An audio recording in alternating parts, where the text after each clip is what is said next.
ہاں رکھنا چاہتا تھا، مگر تم خود اس قدر تیز تراز ہو کہ تمہیں دنیا سے چھپانے کا کوئی فائدہ نہیں ہے۔ تم تو بڑی ہی فنکارہ نکلیں۔ شوہر کے منہ سے ایسی باتیں سن کر میری آنکھوں میں آنسو آ گئے۔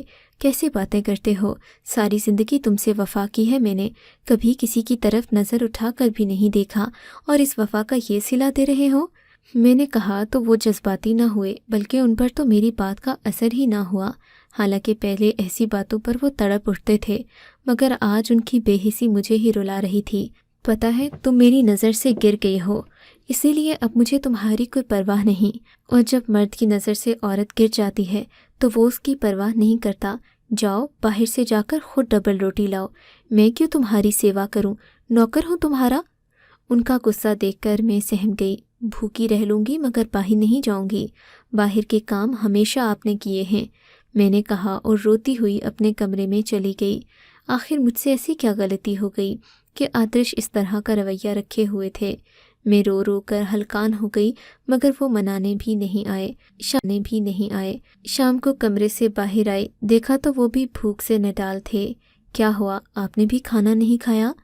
اپنا دکھ بھول کر میں ان کا احساس کرنے لگی۔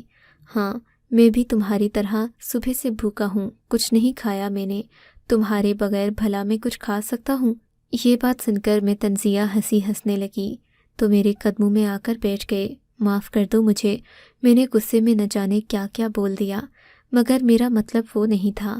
نہیں، جب بات کردار پر آ جائے تو کوئی بات نہیں رہ جاتی، میں نے جواباً کہا۔ اچھا تم بیٹھو، میں تمہیں ساری بات بتاتا ہوں۔ وہ مجھے دوسرے کمرے میں لے گئے جہاں اس دن ہم نے اپنا سامان وغیرہ سیٹ کیا تھا۔ یہ آپ نے کھڑکی کے پاس کیوں بستر لگا دیا؟ میں نے پوچھا۔ بس آئندہ یہ کھڑکی بند رہے گی اور میں یہیں قریب سوؤں گا، تم دوسرے کمرے میں رہو گی۔ آتش نے عجیب شرط میرے سامنے رکھ دی۔ مگر کیوں؟ ہم ایک کمرے میں نہیں رہے؟ میں نے حیرت سے پوچھا۔ نہیں، ہم الگ الگ کمرے میں رہیں گے، میں تمہیں سب سمجھا دوں گا، خدا کے لیے میرا ساتھ دو، ایسی کوئی بات مت کرنا کہ ہم دونوں کے لیے مشکل ہو جائے۔ تو لگتا ہے کہ آپ واقعی مجھے بدکردار اور بری عورت سمجھتے ہیں؟ میں نے روتے ہوئے پوچھا۔ نہیں، ایسی کوئی بات نہیں ہے، کہا نا میں نے غصے میں کہا تھا۔ اب مان جاؤ، مجھ سے زیادہ منتیں مت کرواؤ، انہوں نے شوخ لہجے میں کہا۔ اچھا ٹھیک ہے، مگر آپ مجھے ساری بات بتائیں، آپ گھر سے باہر کیوں نہیں گئے؟ مجھے کیوں بھیجنا چاہتے تھے؟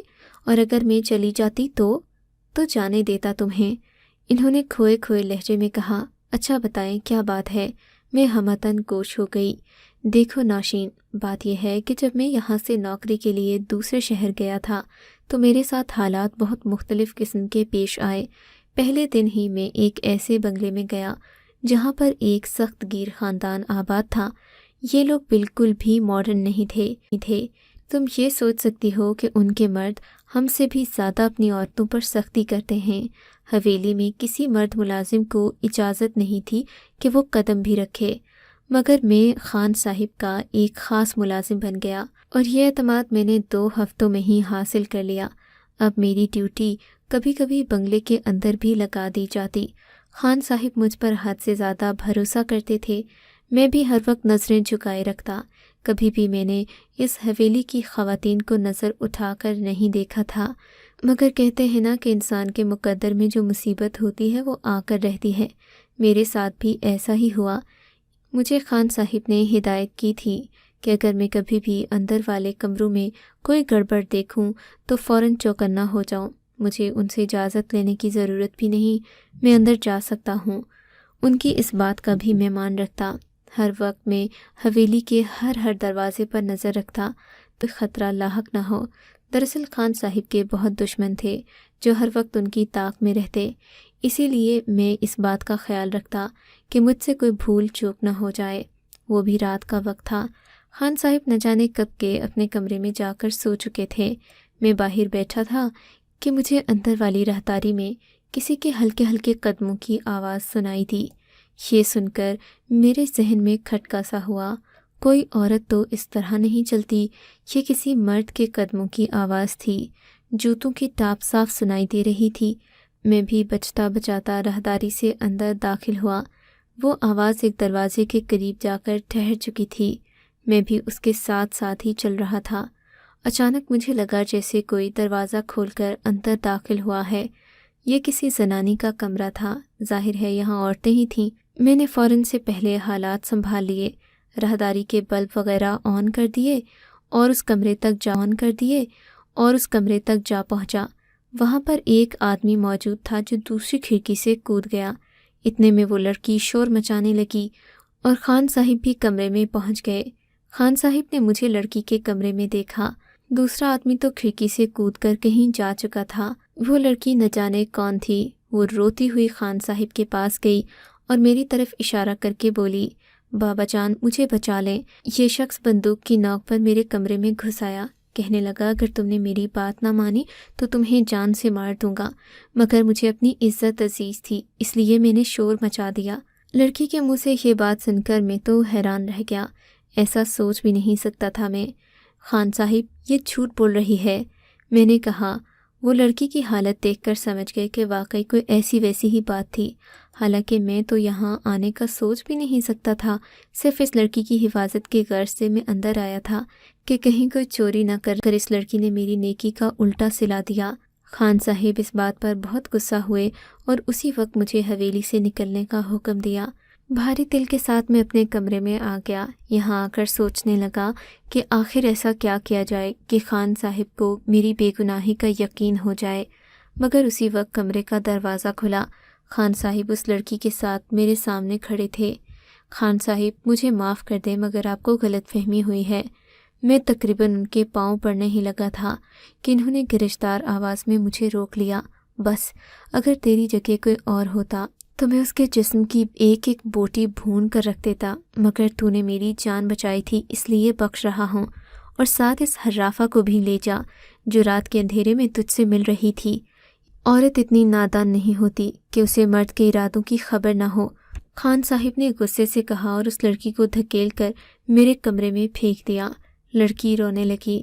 خان دیتی نہیں، یہ خود میرے کمرے میں آیا تھا۔ تو اندھی تھی جو تو نے دروازہ کھولا؟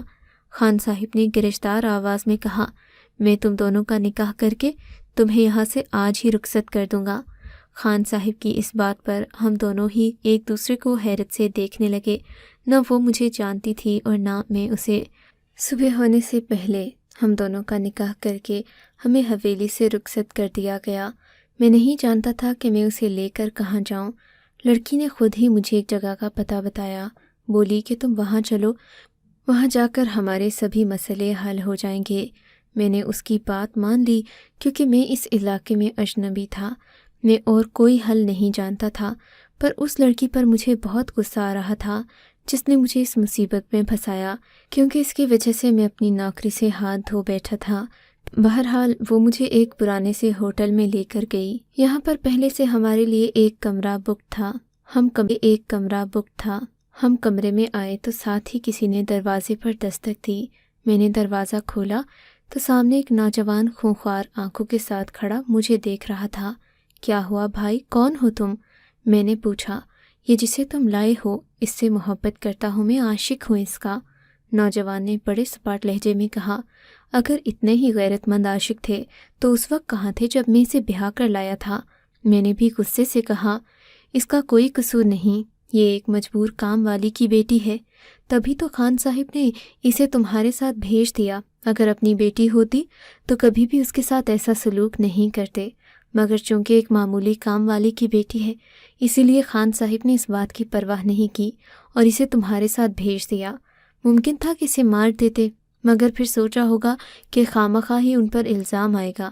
آج کل کی پولیس بھی کافی سخت ہو گئی ہے، وہ ہماری بات نہیں مانتی۔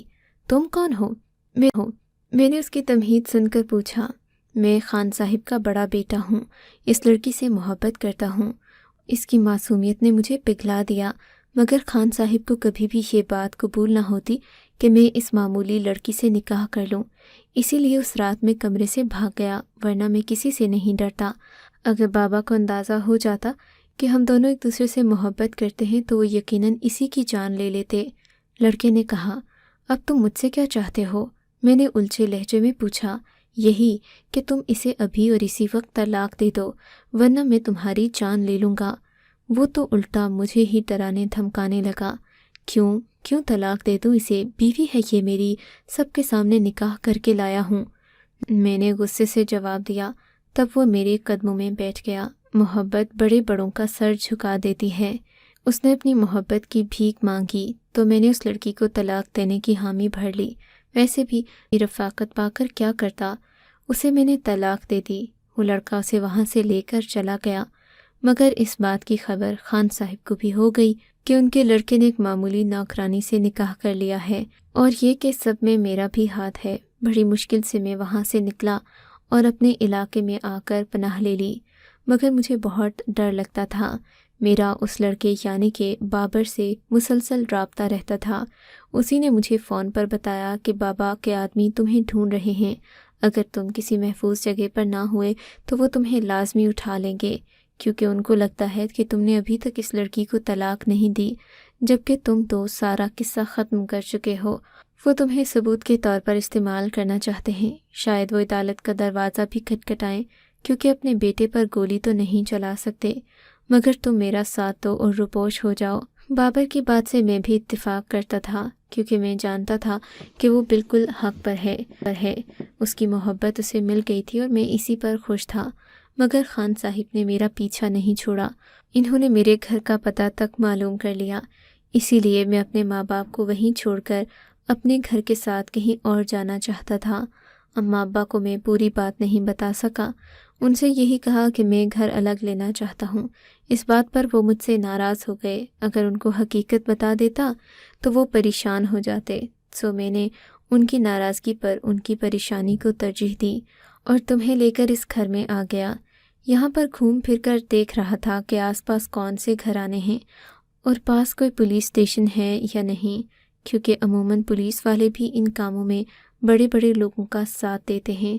مجھے بابر نے بتایا ہے کہ وہ میرے نئے گھر کا پتہ بھی لگا چکے ہیں، لیکن ابھی تک ان کو تمہارا نہیں پتہ، اس لیے میں ان کو یہ تاثر دینا چاہتا ہوں کہ تم یہاں اکیلی رہتی ہو۔ اسی پریشانی میں تمہیں نہ جانے کیا کیا کہہ دیا۔ تم سے بھی یہ بات چھپانا چاہتا تھا، مگر میں نے تمہیں جو بول دیا اس کے بعد تم مجھ سے بدگمان ہو گئی تھی، اسی لیے تمہیں سب بتا رہا ہوں۔ اب تم سامان باندھو، ہمیں شاید یہاں سے بھی جانا پڑے، آتش نے کہا، اور میں اپنے سامان کی طرف دیکھنے لگی جسے 2 دن پہلے ہی کھول کر کمروں میں سجایا تھا، اور اب اسے دوبارہ پیک کرنے کا وقت آ گیا۔ میں یہی بیٹھی سوچ ہی رہی تھی کہ بابر کے فون پر کسی کی کال آ گئی۔ انہوں نے فون اٹھایا اور اس شخص سے بات کی۔ وہ خان صاحب کے بیٹے بابر کا فون تھا۔ بابر نے میرے شوہر کو بتایا کہ وہ اپنی بیوی کو طلاق دے چکا ہے اور اب خان صاحب کے بندوں نے اس کا پیچھا کرنا چھوڑ دیا ہے۔ وہ میرے شوہر کا شکریہ ادا کر رہا تھا۔ بابر کا فون دوبارہ نہیں آیا۔ ہم بھی اپنی زندگی سکون سے گزارنے لگے، مگر آج تک میں یہ سمجھ نہیں پائی کہ بابر نے اپنی بیوی کو طلاق کیوں دی۔ اگر وہ اس سے محبت کرتا تھا تو پھر آخر کس بات نے اسے طلاق دینے پر مجبور کیا؟ اگر باپ کا ڈر ہوتا تو وہ اسے نکاح ہی کیوں کرتا؟ آپ کو کیا لگتا ہے کہ بابر نے اپنی بیوی کو طلاق کیوں دی؟ اپنی رائے کا اظہار کامنٹ سیکشن میں ضرور کیجیے گا۔ آپ کو اگر یہ کہانی اچھی لگی ہے تو اس ویڈیو کو لائک کیجیے، اور اس طرح کی مزید کہانیاں سننے کے لیے ہمارے چینل کو ضرور سبسکرائب کیجیے۔ کہانی سننے کا شکریہ۔ آپ سے ملاقات ہوگی اگلی ویڈیو میں، تب تک کے لیے اللہ حافظ۔